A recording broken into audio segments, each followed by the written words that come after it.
Bom, gente, boa noite. Muito bom estar aqui de volta com vocês na Campus Party, depois desse período longo de hiato, né? Finalmente a gente pode estar aqui de volta. É lógico, a pandemia não acabou ainda, né? Mas pelo menos a gente tem esse momento que a gente pode respirar um pouco melhor e estar junto novamente, mesmo que um pouco mais distante, né? Bom, vamos lá, gente. Como a Gabriela falou, meu nome é Gabriel. Eu trabalho como game designer na MadPixel, que é uma empresa daqui de Brasília, que nasceu em 2014. E atualmente também estou trabalhando na Firasoft, que é uma outra empresa aqui de Brasília. Ambas as empresas trabalham tanto com jogos autorais, jogos voltados para o mercado, né, jogos independentes, e também com jogos custom games, né, jogos sob encomenda. Então, eu queria falar um pouquinho para vocês, né, um pouco da minha experiência, um pouco essa pergunta, né, eu já palestrei aqui na Campus Party outras vezes e sempre vem alguém e me pergunta, pô, cara, eu tenho boas ideias para fazer um jogo, eu queria muito trabalhar como game designer. Como é que é trabalhar como game designer? O que eu preciso para ser um game designer, né? Porque é muito comum, as pessoas têm muitas ideias, isso é intrínseco do brasileiro, né? O brasileiro tem muitas ideias boas, mas a gente precisa entender como é que a gente aproveita essas ideias. Não basta ter ideia para você ser um game designer, né? Então, o que faz um game designer, né? O que é ser um game designer? Vocês conhecem esse cara aí? Qual é o nome dele? Aí peguei. Um sócio meu fala, é o Kojima, aí ele me buga todo. Ele não é o Kojima, gente. Ele é o Miyamoto. Ele é game designer da Nintendo, foi ele que criou o Mario, foi ele que criou Zelda e outros clássicos que a galera já conhece. E eu separei aí alguns dos quesitos, né, alguns dos trabalhos do game designer. Tá cortando o iniciozinho, mas eu vou falar aqui para vocês que eu consigo ver aqui melhor um pouco. Bom, o game designer ele tem vários papéis, né? Dependendo do tamanho da equipe, da empresa, você vai precisar de um game designer para cada um desses papéis, né? Mas, dependendo do projeto e tal, o game designer ele consegue trabalhar em mais de um. É muito comum você ver um game designer trabalhar em mais de um desses papéis, né? Então, são papéis do game designer. Criar a experiência do jogo, né? Então, o designer ele está ali sempre, independente da profissão do designer, né? Tem o designer de interiores, o designer de sei lá o quê. O game designer, no caso, ele está aí também para entregar para você uma experiência. E como é que é criada essa experiência, né? Bom, o game designer ele pode trabalhar com o Word Design, que ele vai estar responsável pela unificação da visão do projeto. Tudo que está acontecendo no projeto, o Word Designer ele vai estar tomando conta.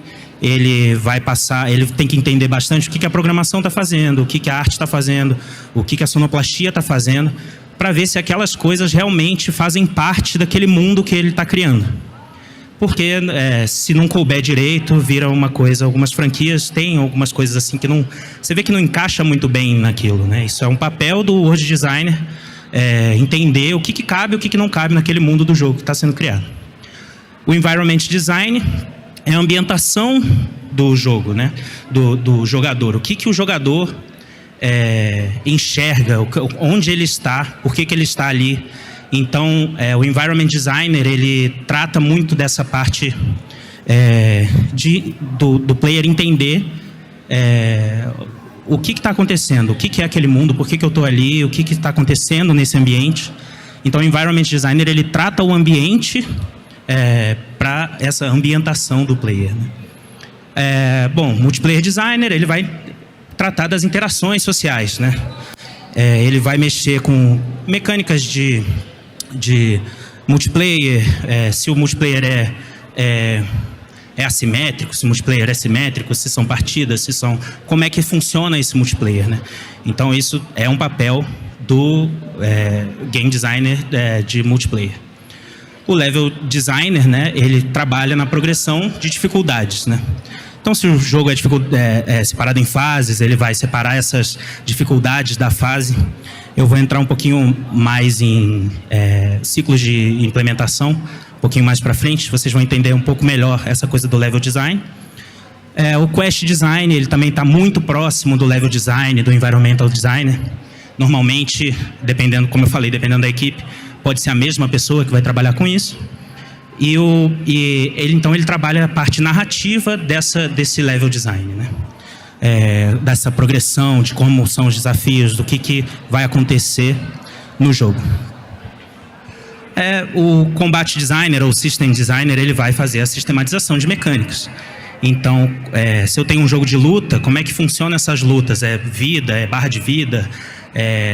Como é que eu vou fazer a combinação desses fatores, né?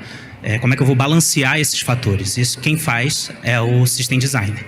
E o content designer, que é um cara muito importante também, que ele vai criar a documentação, né? Então, alguns de vocês já devem estar familiarizados com o GDD, que é o Game Design Document, que é um documento vivo. É um documento que vai apresentar todos os fatores do desenvolvimento do jogo. E, normalmente, esse documento ele é bastante modificado ao longo do desenvolvimento. Todo mundo tem que ter acesso, a equipe de desenvolvimento tem que ter acesso a esse documento, ver o que está sendo modificado, ver o que ele tem que implementar. E é importante que o game designer entenda das outras áreas, por isso da multidisciplinaridade, porque é esse documento que muitas vezes vai guiar o desenvolvimento. Então, se o game designer não entende muito da área de programação ou da área de 3D, que seja de 2D, de animação, como ele vai especificar alguma coisa para o animador ou para o programador se ele não entende o que o programador está fazendo ou o que o animador está fazendo? Então, é importante para o game designer que ele entenda bastante das outras áreas também. Então, dessa pergunta que sempre vem, o que eu preciso para ser um game designer? Você precisa de tudo. Você precisa entender muito de várias áreas. Lógico, você não precisa ser o melhor programador do mundo, você não precisa ser o melhor animador, o melhor artista, mas você precisa entender quais são os processos que as equipes passam para você conseguir especificar esses processos. Como eu falei, eu vou entrar um pouquinho mais nessa parte de mecânicas, né, de como o designer ele trabalha com as mecânicas do jogo, com as dinâmicas e com as estéticas também. Mas vocês também já devem conhecer um pouco do que é o flow de um jogo, né, do que é essa fluência, esse estado de flow do jogo, do jogador, né? Quando o jogador está dentro desse estado de flow, ele está entre a dificuldade do jogo e as habilidades dele, né? Então, conforme ele vai avançando no jogo, é comum que as dificuldades do jogo também aumentem, né? E se você começa a aumentar muito a dificuldade do jogo e o player ainda não tem habilidade suficiente, ele cai nesse estado de anxiety, né? Ele fica aflito. Quem joga Souls-like gosta dessa coisa aí, não sei muito bem porquê, mas a galera gosta. E acontece o contrário também, que é quando o player tem muita habilidade e o desafio é pouco. Que aí o jogo fica monótono, fica chato, e o cara não se sente desafiado, ele não quer jogar aquilo. Uma das soluções, que já é padrão, vocês já devem ter visto, é criar aqueles níveis de dificuldade, easy, médio, hard. Mas isso nem sempre é bom, você acaba fugindo um pouco do que é o flow desejado, né, do jogo. Ultimamente, existe uma outra solução um pouco melhor, que é você tentar trabalhar dinamicamente essa habilidade do jogador. Então, num jogo de tiro, por exemplo, que o jogador erra muitos tiros, que ele morre muito, é comum você tirar um inimigo, fazer o inimigo errar mais tiros, para que o player ele se sinta mais à vontade jogando e que ele sinta que ele está melhorando no jogo. E aí, conforme ele vai pegando mais habilidades, aí sim você começa a respawnar esses inimigos, você começa a melhorar o fire rate do inimigo e etc. Então, isso é muito trabalhado ultimamente, esse flow dinâmico, né? Que não está representado aqui nesses gráficos, mas eu acho que deu para vocês entenderem bem. E aí, novamente, como eu falei um pouquinho mais cedo, essas implementações de mecânica, né? Como é que o level designer trabalha com isso nas mecânicas de jogos, né? Primeiro, o que são as mecânicas, né? As mecânicas são as regras do jogo. Então, tudo que o player faz, tudo que ele interage, são mecânicas. Então, por exemplo, um exemplo clássico e bobo é o exemplo do Mario Bros, né? Essa tabela aqui, ela é uma tabela ilustrativa, tá, gente? Não tem nada a ver com a realidade, mas é só para vocês entenderem o que é uma tabela de IPM, né? IPM significa implementação, prática e masterização. Quando você se depara com uma mecânica de um jogo, então a mecânica principal do Mario é a mecânica de pular.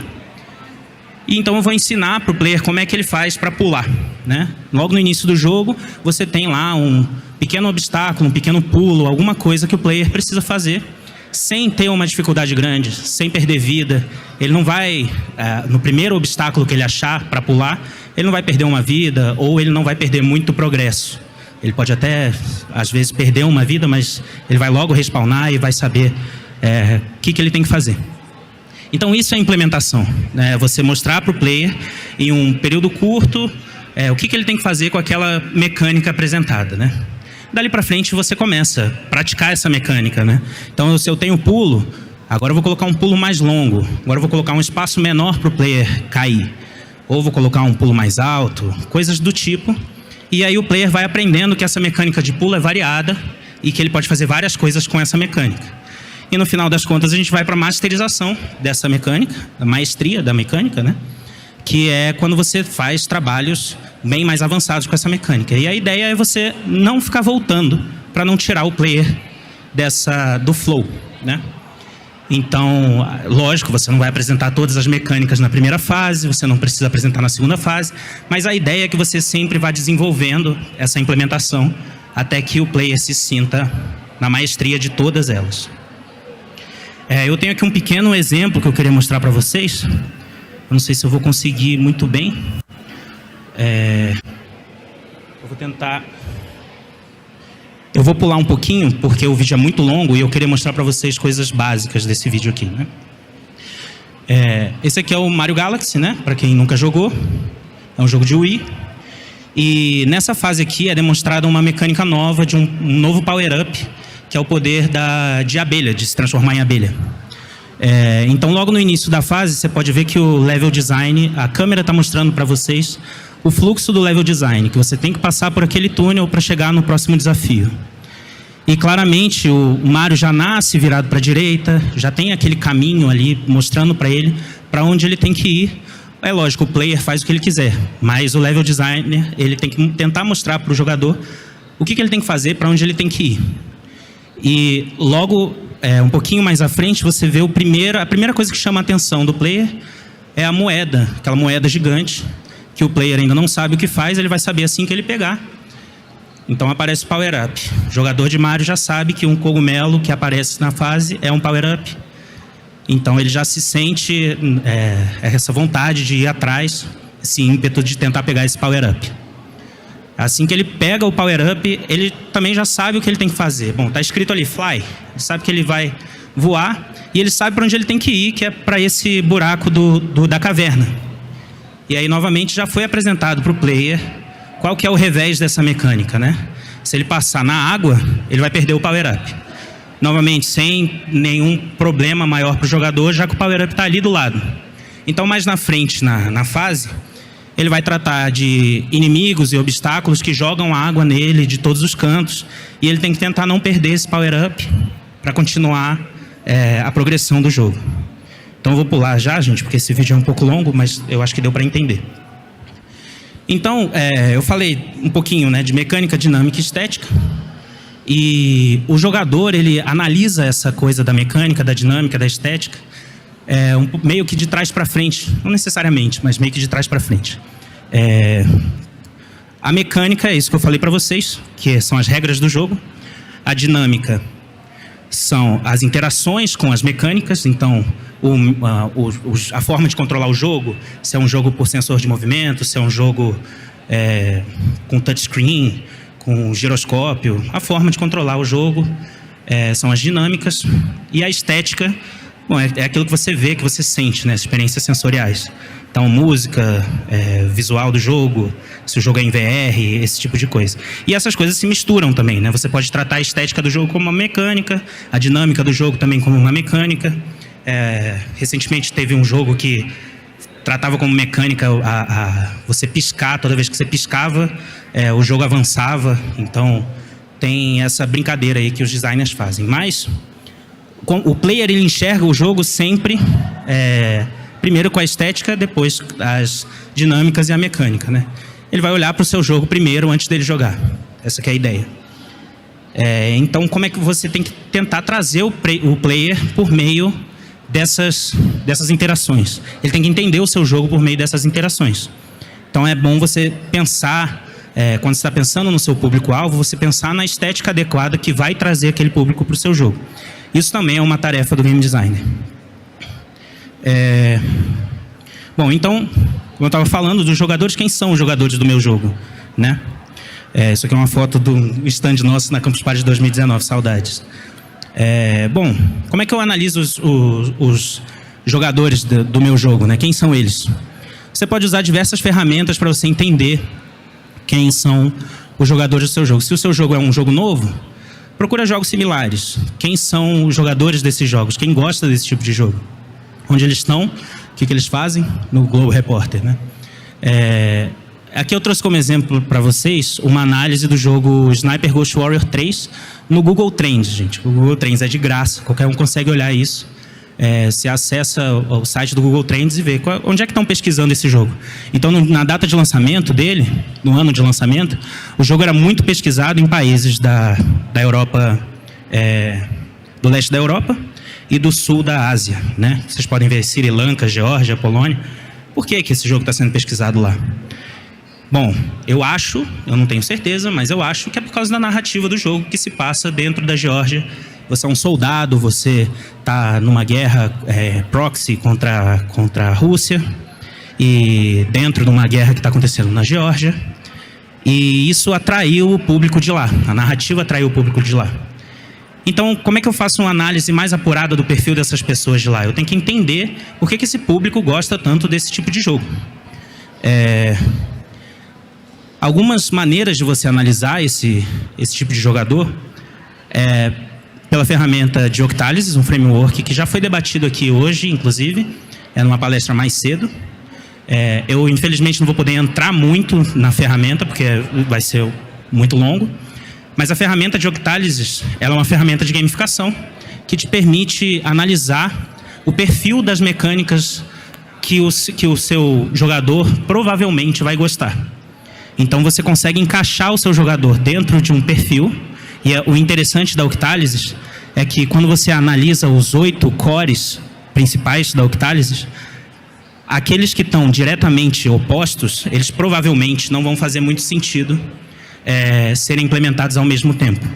Eles meio que se repelem. O seu público-alvo provavelmente vai preferir um ao outro, a menos que você tenha mais de um público no seu jogo. O Mario Maker, por exemplo, tem um público que gosta de fazer as fases, o outro que gosta de jogar as fases. Jogos de NFT, tem um público que está lá só para investir dinheiro, tem outro que está lá para jogar. Então, você tem que entender também se você tem mais de um público no seu jogo. Eu recomendo que vocês vejam esse framework com mais detalhamento depois. Uma outra ferramenta também, que é muito utilizada, é uma ferramenta de análise de características psicológicas das pessoas, né? Então, essa ferramenta é chamada de Ocean, ou também de The Big Five, e ela apresenta também 5 características de cada pessoa, né? Então, todas as pessoas no mundo, de acordo com esse framework, né, com essa metodologia, têm essas 5 características para mais ou para menos. Então, ela é uma pessoa que tem a característica de openness, consciousness, extraversion, agreeableness e neuroticism. Para mais ou para menos. Também é uma outra ferramenta que eu sugiro que vocês analisem com mais cuidado depois da apresentação, porque eu tenho pouco tempo para apresentar. Mas a ideia é que você fazendo a análise do público com essas características, o que o público tem para mais, o que o público tem para menos, o que provavelmente o público tem para mais e o que provavelmente ele tem para menos, vai te ajudar a encaixar as mecânicas, os cores de Octalysis com o seu público. Então, dentro desses cores, novamente, você vai definir a preferência de alguns mais do que para menos. Naquele jogo que eu citei, o Sniper Ghost Warrior 3, a análise que eu tinha feito é que as mecânicas principais desse jogo tendem ao Core 1, que é o Meaning, o 2, Accomplishment, 4, Ownership e 6, Scarcity. E é engraçado que aqueles que estão contrários a esses tópicos, eles não são características do jogo. Então, você foge de criar novas mecânicas com essas características. Então, a ideia é exatamente essa. Então, também é trabalho do game designer entender a psicologia do jogador do jogo. Então, você, como eu falei, você vai de criar ferramentas de apoio técnico. Eu tenho até algumas ferramentas que eu gostaria de mostrar para vocês, mas infelizmente eu tenho pouco tempo. Mas você pode criar ferramentas de apoio técnico, você pode trabalhar dentro da engine, codar, criar ferramentas de apoio para o 3D, para programação, para diversas áreas. E você também tem o Game Design Document, que é um guia de todas essas coisas, que é papel também do game designer, compreender as áreas e especificar para essas equipes como que eles têm que produzir esses assets, essas ferramentas que caibam dentro do conceito do jogo.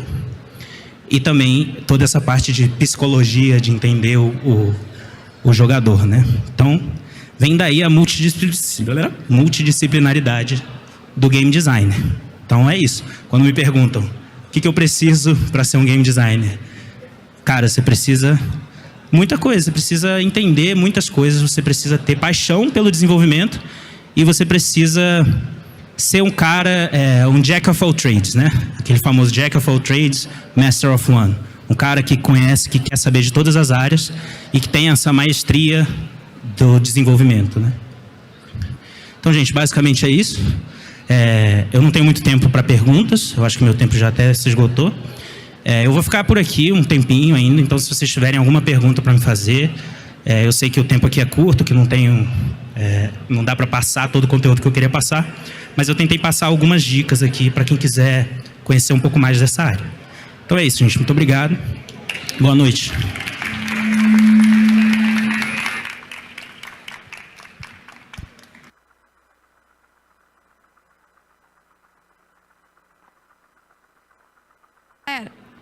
E aí, galera, perguntas?